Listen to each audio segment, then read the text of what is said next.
We've been doing a bit of research. When this year's general election campaign began, 40% of the country didn't even know what reform was.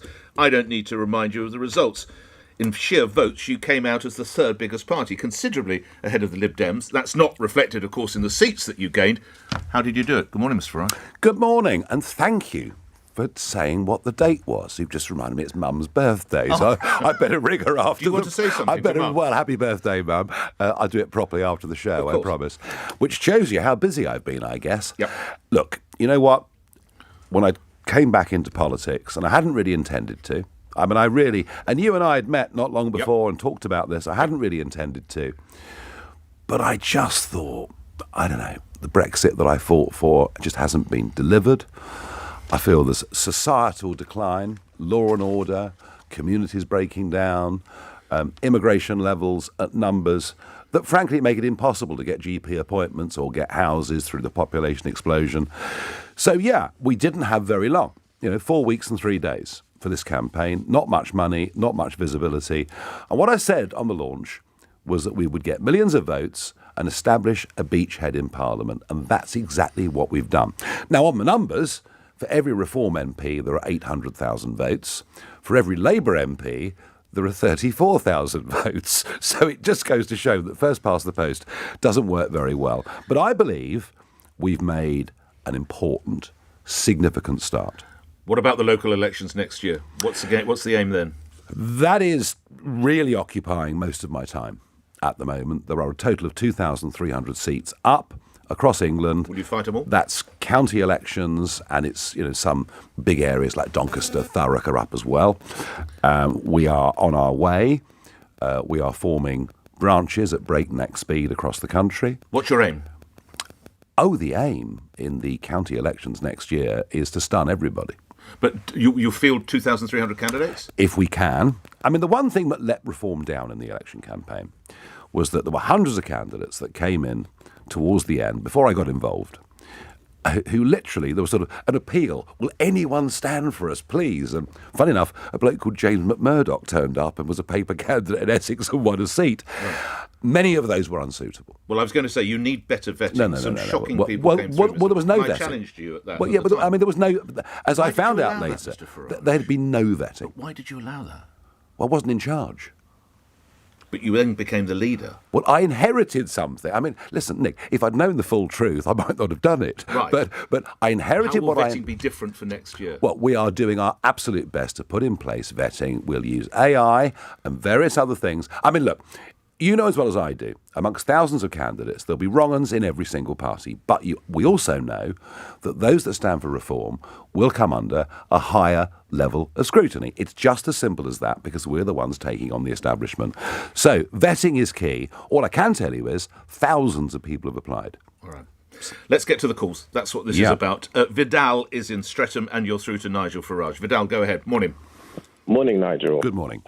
Morning. Considering that your family is from immigrant stock, how responsible do you think you are as a public figure and elected official in not stoking dangerous racial tensions? And I ask this off the back of many black and Asian businesses had to close their businesses early and send their staff home unpaid during the racial riots. This is the summer riots, I think you referred to, Vidal. Yeah. Well, Nigel Farage. Well, first thing, Vidal, thank you for giving me my lineage and background. I mean, if I am from immigrant stock, it's many centuries ago. But even if I was, that's really not the point, is it? You'll also notice, Vidal, that Reform got more votes from the BAME community, as they're known, than the Liberal Democrats. So we are making some quite big inroads into those communities. To the summer riots, Mr. Farage. Polling by Savanta found 51% of the public find you personally responsible for the riots that were seen across much of England. That is because, largely, of lies and incitement coming from Labour and Conservative politicians and broadcasters, some of whom work for this news channel. I asked a very simple question. Can we please be told the truth? That was all. Can we please be told the truth? You also said some reports suggest he, the person responsible for these Taylor Swift dance class killings, was known to the security services. No, I asked a question. Was he known to the security services? And do you know something? Some reports suggest he was known to the yes. To quote you directly, some reports suggest he wasn't. That's not a question. So can you please tell us the truth? And you know what? They still haven't told us the truth. What I thought vindicated me wholly was Jonathan Hall, KC, who is the czar for terrorism and rioting, backed up by Lord Carlisle, Liberal Democrat peer, both said that the government and police need to level with the public. And do you know something? If they'd levelled with the public, I don't think those riots would have been on anything like the scale they were. And we learnt, Vidal, it took a year after the triple murder in Nottingham for us to learn that Callaghan, the murderer, had been put on a list where a senior NHS doctor had said, if you let this man out, he will murder. We deserve to know the truth. And the idea that me asking for something which was backed up by the terrorism czar should somehow be twisted and turned into it being my fault is a total inversion of the truth. We will move on, but you don't think you were stoking tensions at a very fraught time, Mr. Farage? Had I been answered, those tensions would have disappeared because there was so much rubbish going about on the internet. But I still, by the way, would like to know the truth about who this man is. Well, do you want to apologise for anything you said now? No, I wish I'd... the Farage riots by some people. No, that was that moron. They are called by some that was that moron, O'Brien, that comes on this channel after you, and no wonder my security detail's as big as it is. It's because of people like him. I have to ask you to expand on that. Well, when you spread hatred and you spread lies, you anger a lot of people, and then their feelings against you become potentially violent. How big is your security detail? It's big, and it's changed a lot since quotes like that. We must move on. Vidal, thanks for the first question. David is in Lancashire. David, your question to Nigel Farage. Hi, good morning, Nick. Good morning, Nigel. Morning. Just wondering if you think that Keir Starmer's new grown-up approach to dealing with EU leaders will actually yield any of the benefits that you sold to us in the 2016 referendum? None. Absolutely none. No, none whatsoever. I mean, I do agree there needs to be a reset with Europe and with EU leaders. Absolutely. We have to leave the ECHR. We have to complete the Brexit process by leaving a court that has now gone way beyond its original founding principles and that was put into British law, which leaves us incapable of dealing with a cross-channel crisis. So that's the one big change I'd like to see. And I suspect that Macron and others will take a lot more from Keir Starmer than he ever gets back. Although, David, it's worth pointing out, Europe has its own very real problems, political problems. It's odds on now that Marine Le Pen becomes the president of France in 2027. We're seeing some quite big, really quite right-wing, very right-wing, some would say, political movements on the rise in Germany. So Europe is beset with problems. And Germany, of course, have now just broken one of the fundamental rules of the European Union by putting back in place borders. Come back to you in a moment, David. You mentioned some political figures. How did you react when you read that Michel Barnier is back? He's the new French Prime Minister. He was always unfailingly polite. I'll give him that. If I was sitting in the coffee room in Strasbourg, he would cross the room to say good morning. How are you, Mr. Farage? Always very polite. Of course, an EU fanatic, a globalist fanatic, but very charming. So I kind of can see why Macron picked him, because perhaps it needs some sort of emollient figure to try and make France work again. But basically, Macron's made a complete mess of this. His attempt to crush Marine Le Pen will make no difference. She is going to win in 2 years' time, I have no doubt. All right, quick response from David from what you've heard. David, do you want to come back on any of this? Yeah, I think he's discussing the sort of macro benefits of Brexit, like immigration being reduced, which never happened, and improvements in the NHS. I'm more concerned about the individual material benefits to the average person like me. It's just left us with costs, difficulties. When are we going to see the benefits? Well, that, David, is something millions of people are asking, and I feel completely betrayed by it.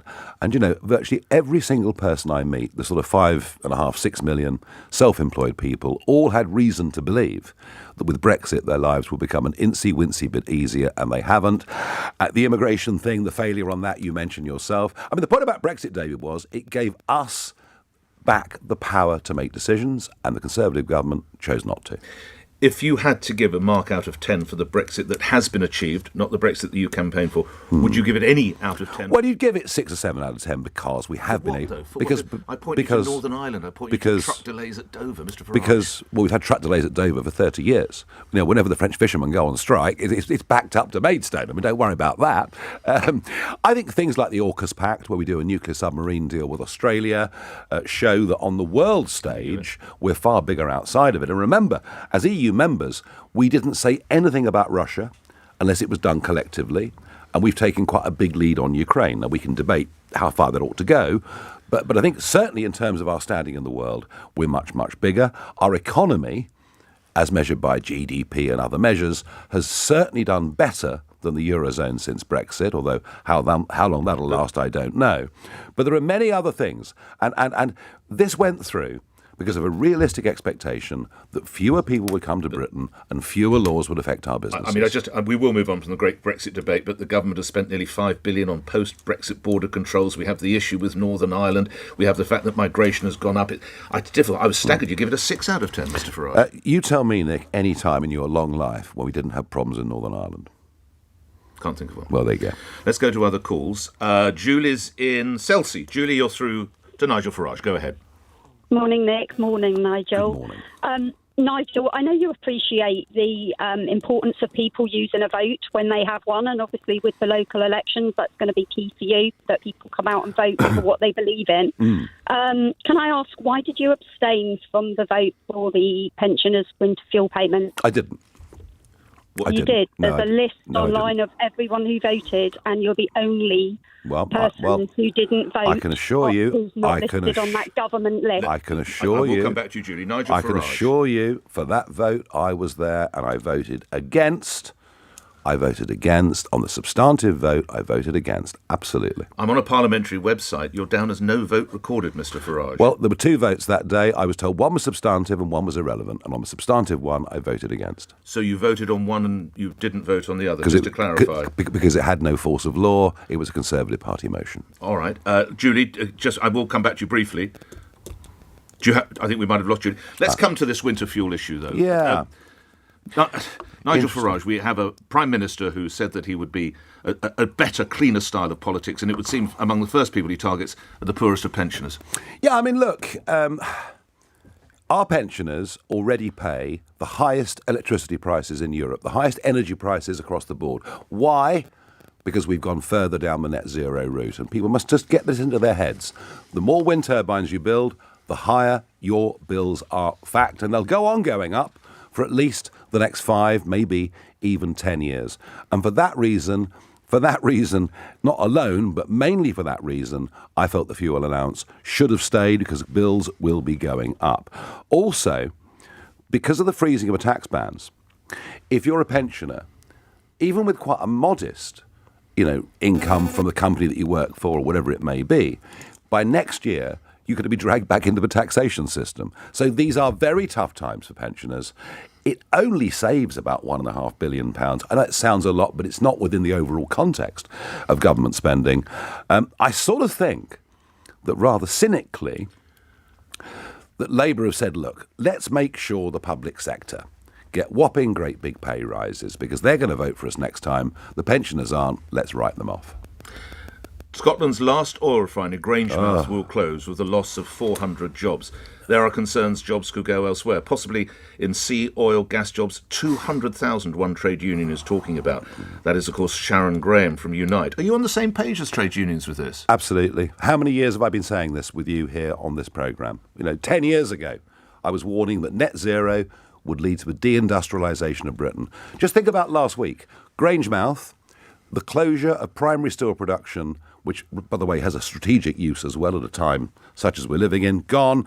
And the anthracite mine in Cumbria, which would have produced very high-grade, low-sulphur coal, refused. This is a disaster. We have cut our carbon dioxide emissions more than any other Western country. But you know what we've done? We've exported them.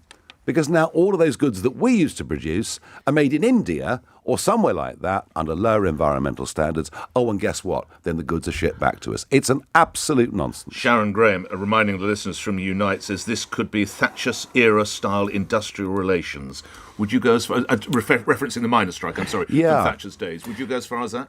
Well, let's see. I mean, I don't know. Would you campaign with trade unions on this, Nigel Farage? Do you know, I once sat on a platform with Sinn Féin. I even stood next to Jerry Adams. I never thought I'd do this, but it was a referendum in Ireland about a European Union treaty. So, you know, politics can make some strange bedfellows.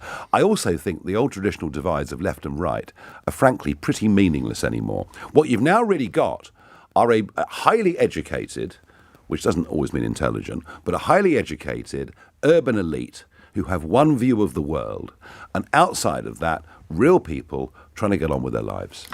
Oleg is in Newcastle. You're through to Nigel Farage. Go ahead, Oleg. Morning. Good morning, Nick, Nigel. Morning. I have a question, but can I give a background to this, if I may? Yes. Go ahead. So, I believe we're living in a West here and must acknowledge it's our role in allowing Putin master's appetite to grow unchecked. We turned a blind eye, enjoying the flow of cheap Russian oil and gas, blind to Russian occupation of Moldova, Georgia, blind to bombing of Syria, blind to the killing of political opposition inside of Russia. Time and time again, Putin was allowed to get away with it. I need to move you to your question now. I need to move you to your question, Oleg. Absolutely. So my question is, do you support the decision to allow Ukraine to strike military objects in Russia? OK, fair point. You know, it's been a country where for years opposition journalists, opposition politicians disappear or die. It's a very, very unpleasant, dangerous regime.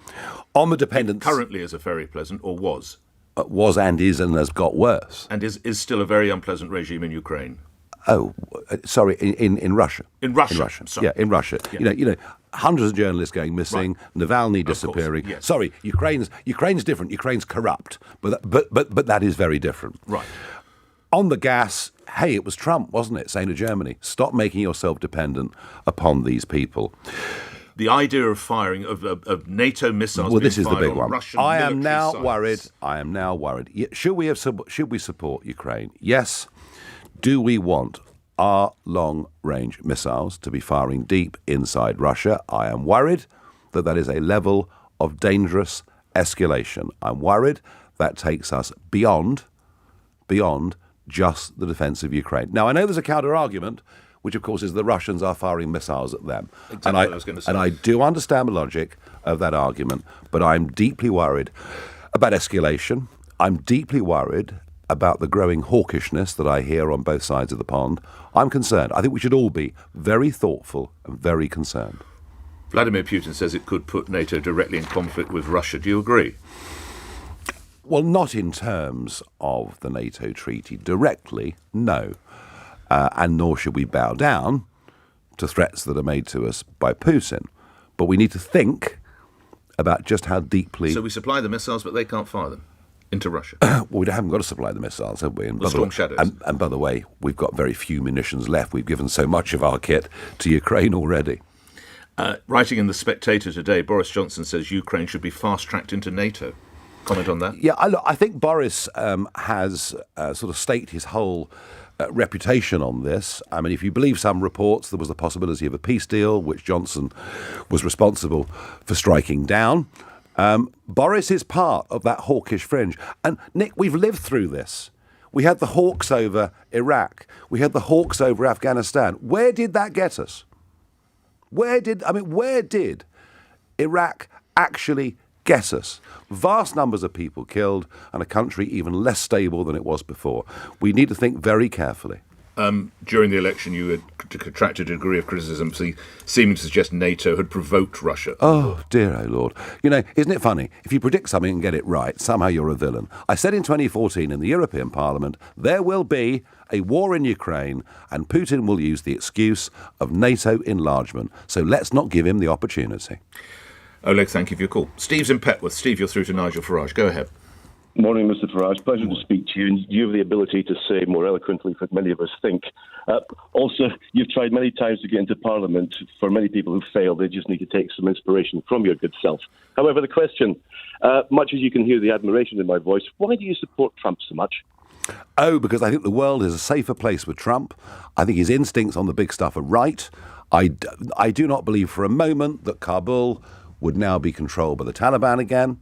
I don't believe for a moment that the Ukraine war would even have happened. And I think that peace through strength is a very important thing. And so I think in terms of let alone, Steve, let alone... was put together by President Trump, carried out by Joe Biden, but put together through Trump and authorised by Trump. There were only 3,000 American soldiers left in Afghanistan. There hadn't been an American soldier killed for 18 months. They weren't going to withdraw, all right? He was lying? He wanted to de-escalate, but they weren't going to withdraw the way that Biden did. Oh, and by the way, Biden did it without even referencing us, his NATO colleagues. So I believe, and Steve, also the Abraham Accords... I mean, look at what's happening now in the Middle East. The Abraham Accords were an amazing achievement. So I think on all of those levels, he was a very, very good thing for the world. Let's get Steve back in. Steve, what would you say to Mr. Farage? For hundreds of years, Afghanistan would never be occupied by anyone. The Russians tried it for a long, long time. Mr. Farage, explain the capital rights to me. Was Trump responsible? I think it was very ill-judged to have that meeting there on the 6th of January. And even though he said and emphasised over and over again, not that you saw this on the news broadcasts, go in peace, some chose not to. So it was poor judgment to have people there on that And a level day. of responsibility, as Steve asserts? I think all of them, who were so keen to get that big demo, the very fact they held it led to what happened. Was it a deliberate planned coup? No. All right. We heard recently from the President that he believes immigrants are eating people's cats and dogs in Ohio. Is he onto something? Whenever he says something like this that sounds absolutely crackers, in the end, there always proves to be some truth in it. You think Haitian immigrants are eating cats and dogs in Ohio? I'll have a tenner with you that within the next month or so we find some evidence of it. You're that convinced? What the scale of it is, I've no idea. But you do think some cats and dogs are being eaten in Springfield, Ohio? I think Trump generally, when he says these things, is proved to be right. The world has probably been fortunate that President Trump has yet to be taken out by two attempts. What would happen in the United States if he did? There's a level of toxicity. How would the country react? Well, I don't want to think about it, really. What did he say? I assume you've spoken to him since the golf club event in Florida. I did ring him on Monday. I don't bombard him with phone calls. He's a busy guy. I just wanted to show some degree of friendship and support. What was his mood? Because, you see, the thing is, Nick, it's bad enough to be shot at a public event where the Secret Service clearly failed totally in their task. But his safe spaces are Mar-a-Lago and the golf club just down the road. Mm-hmm. That's where Trump spends time, with family, with friends. That's where he can relax, let his hair down and be him. That's his happy place. And the fact that it happened there, of all places, he's got to start thinking. What was his mood, Mr. Farage? He was, I would say he was putting a brave face on it.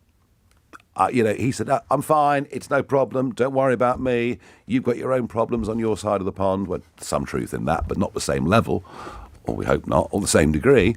Putting a brave face on it, but just on a human level. Do you know, it's a funny thing. I was in that plane crash back in 2010, and a lot of people have said to me that I wasn't quite the same person for 6 or 9 months after that I had been before. And I did slightly feel in that debate that he did with Kamala Harris, it wasn't quite the same ebullient Trump. This stuff has to have an impact. That's why he didn't do so well? It could be. Okay. It could be. David's in Manchester. To other matters. David, your question. Morning. Good morning, both. Nigel, you've taken some criticism recently, so the question I'd just like to ask...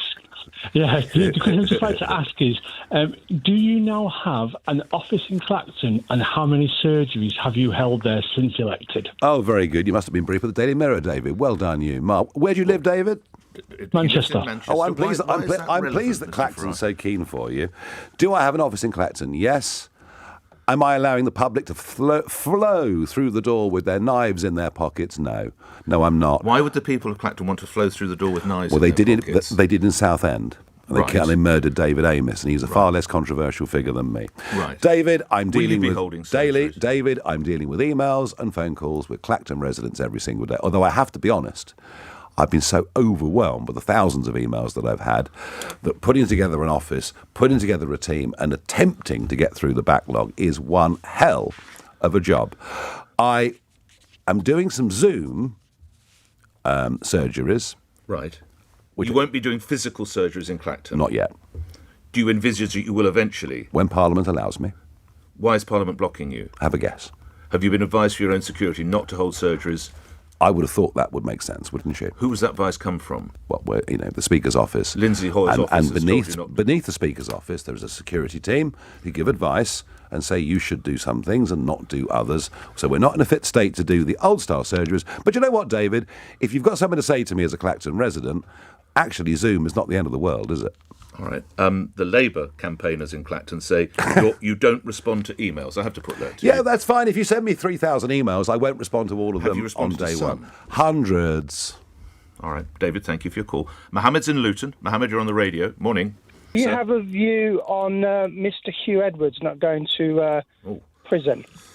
What is it does seem rather odd that you can go to prison for calling someone a paedophile online, but not for being one. And that sort of double standard is how it looks to most people. And I think one of the problems that we've got, Mohammed, is whether it's policing, the way different groups are policed in different ways, whether it's the judicial system. I think there is a strong view that a two-tier approach is emerging. Two-tier care, people start to talk about. Do you buy that? Yes, I do to some extent, actually. Yes, I do. I think particularly the way different groups are policed, I'm concerned that there is a double standard in operation. I don't like it because I want the public to trust the police and I want the public to trust the judicial system. So it's a fair question, Mohammed. I think most people will say, well, how can it be that somebody saying something unpleasant on Facebook can get 2.5 years in prison, and yet others in that circle with Hugh Edwards get nothing? Should the Prime Minister's Chief of Staff be earning more than he does? I refer to Sue Gray. Oh, well, when we were in the European Union, there were 10,000 staff in Brussels earning more than the British Prime Minister. This one isn't of concern, Sue Gray. I'm surprised that Sue Gray chose that salary when she could, optically have chosen one £3,000 or £4,000 lower.